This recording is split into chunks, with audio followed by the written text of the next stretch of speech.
how to have a great first date. So you are dating, or you're at least hoping to date in the future. Perhaps you are now looking for how to really up-level your dating game. Maybe you are there scrolling on the internet, scrolling on the apps, and you are going on dates, but they're not quite going so well. And what to do? How to really have a great first date, even if that person is not the right person for you, because it all matters. It's all practice for you. So when you come out of it feeling good about you and how it went, regardless of how you feel about that person you are on the date with, then it's a success.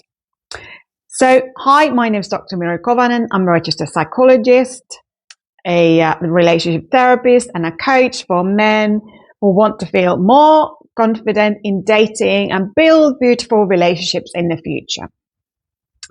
And today we'll be talking about first dates. So I will give you some tips, concrete tips on how to create the best possible dating experience for you. And do consider subscribing to this channel if you enjoy this sort of self-development content when it comes to dating and relationships. In the past 15 years or so, I have worked with many, many men who have been in different stages of their relationships. And this channel specifically focuses on dating confidently and building better relationships in the future. So do consider subscribing if this is something that you want to know more about. And let's then talk about first dates. What are they really for? So what is the purpose of a first date? Perhaps you matched with someone on a dating app. And maybe you've exchanged a few things and you think, okay, I would like to get to know her a bit more. And one thing I would say that don't start going on this really long message exchanges with women. The quicker you establish whether you want to see each other or not, the better. And actually, a successful date starts even before the date. What does that mean? This is now your opportunity to set the tone. Women are looking for confidence and clarity in a man. Women like to be chosen.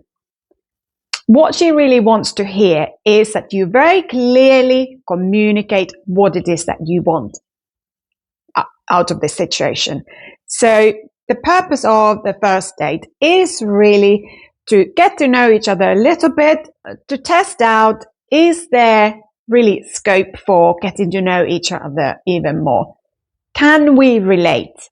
It's about, could we have some fun together? And I don't mean sexual way, but can we relate to each other in a perhaps playful way? Can we connect with each other on that level? Is there scope for more? So as I said, the successful first date actually starts even before that date. So this is now your opportunity to use your leadership skills and show her what you would like to do with her. It would be a great idea to have a conversation with her before the date, whether it's even worth meeting up. Is there enough for you to go by? In terms of values, in terms of who you are as people, are you compatible enough on this very kind of surface level? Or is there someone who you have very little in common with? So having a conversation before going on a date is a really good idea because that saves time. And so then when you ask her out, be very specific and be very clear, because this communicates to a woman that you are confident and you are clear. And women want someone who is confident, clear, and because clarity brings safety. You want to know exactly what's happening. And if you are being clear, then they have the opportunity to say yes or no. And what you need to remember at this stage is that when you ask her out, you need to detach yourself from the outcome. If she does not want to continue getting to know you, there is not a problem with you. This doesn't mean that you're a bad person or something like that. This just means that she felt that there was not enough to go by. And this applies to you too. If at that point you feel that actually it's not even worth going on a date, well, that's fine. We just call quits at that point, and then when no one's wasting anyone's time. All of this communication can happen in a very polite way. And when you detach from the outcome of that conversation, it takes the pressure off. It's just a friendly conversation to ask, would she like to go out with you? So when you are asking her to go out, so be very specific and very clear. And then she can say, yes, that works for me. It doesn't work for me. I would love to, but I can't do on that day. So the more detailed and specific you can be, then she can be specific with you. And then you are both in the know. What's happening here? So this is kind of setting the scene. So you are being clear with her. You are setting the scene, and she can respond. This is also like for you to assess, okay, what's happening in this kind of situation? When you are setting the scene, is she comfortable with that? Is she following your lead, like when you're dancing? Or is she saying, that doesn't work for me? So let's hope that she says yes. And both of you feel like you really want to see each other and know each other better. So how can you prepare for a first date? And you say, why would I prepare for a first date? I'll literally just turn up. So many things that you can do to help yourself to feel more grounded, to feel more present on the date that will help you to have that best first date. So first of all, if you haven't already done that, but you need to do some self-reflection, think about who are you as a person? What kind of life events, what kind of relationships have you been in the past? This means your relationships with your parents, with your siblings, what have you taken from those relationships? And now that you are thinking about relationships, what is it that you really want to experience in a relationship? So get in touch with what does that feel like for you when you've arrived into the right relationship, and notice, what does your body feel like? Maybe you have experienced this sense of calm and peace in a certain situation, and really get in touch. What would you like to experience in that relationship? And then think about the qualities that you are looking for in a woman, and then write down those qualities that you are looking for, because that will help you to assess in a more detached way whether she is worth getting to know more. And also that you don't end up in the wrong relationship just because perhaps it was your hormones talking and you were really attracted to her, but she's not the right person. So this list will help you to have more clarity. The list is not supposed to be a massive 300-page long list. It is literally like, perhaps write down maybe 5 to 10 qualities that you're really looking for, that are essential for a good relationship for you. And also think about what are those non-negotiable ones. What don't you want to see in a woman? What you find off-putting. So have all of those qualities in mind, freshly in mind. And before you go on a date, just refresh yourself so that you can take a mental note and see against that list when you're having a conversation with her. And as I mentioned earlier on, detach from the outcome. So whatever happens on this date, it's not personally about you. If you detach from the outcome, but you are just going out there to meet this person, get to know them, hopefully have a good time together, and if something great comes out of it, brilliant. If nothing, you had a good time, that's great too, because perhaps you've learned something about yourself and what you are looking for in a relationship and what's not working out for you. Before you go on your date, I would recommend you to practice some meditation. And if meditating is not a part of your daily practice already, I would recommend you to start doing mindfulness exercises or meditating and calming your nervous system on a regular basis. And perhaps this is about creating a visual image or something.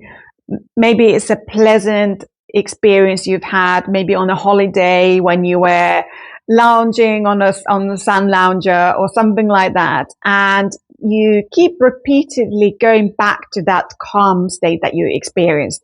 And when you keep reminding yourself of that calm state, then you learn that so much by heart that you can tap into that energy and that state, even when you are in a situation that might potentially make you feel more nervous. So if you meditate before your date, that is likely to bring your arousal level. Your nervous system is more in a calmer state, but also it helps you to feel more connected to yourself. And this will help you to feel more grounded and more present on your date. So when you are then going on the date, first impressions are always very important. As you go and meet her, it's important that you look in the eye and you're smiling, and it's okay to feel a bit nervous. Everyone does so most of the time. And you may even say that, that could be a bonding moment for you. And that might help her to feel a bit more relaxed too. But it's important that if you're feeling nervous, then take deep breaths, because deep breaths, again, in a very quick way, can help you to calm your nervous system and help you to feel more grounded. And in the first interactions, if you find something really appealing about her, whether it's about her, she might be wearing a dress or a nice top or something like that. If you genuinely feel this, compliment on that. Maybe there's a color that is really flattering, really bringing the color of her eyes or something like that. And make a note of that. Make a comment about that. Because if you say something positive, and always lead with the positive, because that will help her to feel more relaxed, but also you to connect. And then have conversations that are about what she's excited about in the future, or what, fun things that she's done in the past, and vice versa.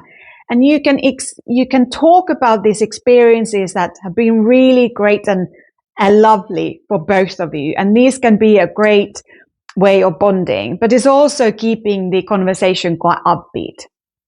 And maybe if you are doing some sort of activity or there's something new going on, this can help you to connect with each other and feel more at ease. There's various advice for how long the first date should be, or it should be more than a quick hour or so, or some people say it should be 3 to 4 hours to get to know each other, or like my husband and I, we spent the first 9 hours together, and that was it. We had lots of time to have a conversation, and we were also walking in the rain. We were looking for a coffee shop and walking in the rain, and then ending up in a coffee shop and then a restaurant and so on. So I don't think there's really a right way of doing it, because it depends on what feels right.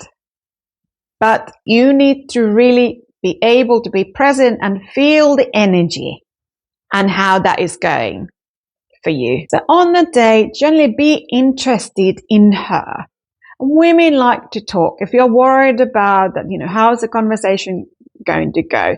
Generally, women like to talk, and people like to talk about themselves. So if you ask questions about her likes, interests, all of that, and then that is a way of you to assessing, is there enough common things to talk about, and how is that flowing? And you can bring this light-hearted, playful energy into it, and that will create a nice, relaxed atmosphere. So if you fancy seeing her again, everything's gone well, you found common things to talk about, and there's a bit of playful banter, and maybe you've had more serious conversations too, and so on. It just feels nice and relaxing and good. Then tell her that you've enjoyed her company, and tell her that you would love to see her again. And if she agrees and she would like to see you again, then great. If she says that she doesn't feel that there was enough there, that's not about you. Remember, detaching from the outcome, because this was a test to see, is it like an invitation? Would she like to come with me to this experience, or her choice is to either follow you or to say, this is not working out for me. So this is not about you not being good enough. You are good enough, and there will be people out there or women out there who want to date you. So you need to believe and find that within you. If she wants to see you again, then already agree that you will contact her with the details in a 2 days time when you think about what the next date will be, and you'll give her the exact dates. But be specific, because otherwise she will be wondering, what's he going to do? Is he going to call? Da, da, da. And if you are, and only say this when you are really going to follow up. If you are not following up, then just leave it. And if you don't want to see her again, just to say, it was lovely getting to know you, good luck with dating. Simple as. You don't need to go into too many explanations about what to do or how you felt. She's unlikely to ask. But if she is asking, then you can just say that, well, I didn't feel that there was enough for us to kind of go by, and I don't think we might not be very suited to each other. And if you do this in a very respectful way, this is kindness. But don't say that you're going to call if you're then not going to call. That is the worst thing. So in all of this, with dating and having the best date, is that you need to be confident within yourself. You need to communicate clearly and be very specific. Be a scene for her, and she can then decide to either follow you or to decide that she doesn't want to continue. So one of the key things for having the best date is really regulating our emotions. So if you want more help with dating with confidence, go and download my Dating Confidence Kickstart guide, and you will get lots more tips on how to become more confident in dating and talking to women. You'll find the details in the show notes. I hope you found this useful, and do let me know how your first dates have usually gone. What have you specifically taken from this video that's been helpful for you? And do consider subscribing to this channel so that you will be notified of any future videos. I hope to see you soon again. You take care now. Bye.